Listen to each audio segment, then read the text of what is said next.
اگر اللہ کسی کو اپنا بیٹا بنانا چاہتا تو اپنی مخلوق میں سے جس کو چاہتا منتخب کر لیتا۔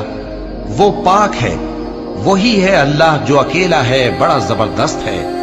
اسی نے آسمانوں اور زمین کو تدبیر کے ساتھ پیدا کیا ہے، اور وہی رات کو دن پر لپیٹتا اور دن کو رات پر لپیٹتا ہے، اور اسی نے سورج اور چاند کو کام میں لگا رکھا ہے، سب ایک وقت مقرر تک چلتے رہیں گے۔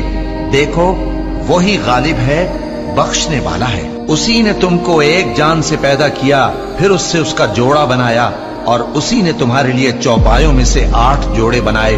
وہی تم کو تمہاری ماؤں کے پیٹ میں پہلے ایک طرح، پھر دوسری طرح 3 اندھیروں میں بناتا ہے۔ یہی اللہ تمہارا پروردگار ہے، اسی کی بادشاہی ہے، اس کے سوا کوئی معبود نہیں۔ پھر تم کہاں بہہ کے جاتے ہو؟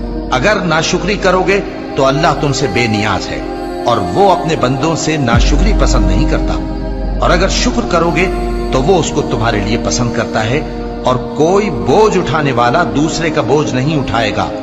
پھر تم کو اپنے پروردگار کی طرف لوٹنا ہے، پھر جو کچھ تم کرتے رہے وہ تم کو بتا دے گا۔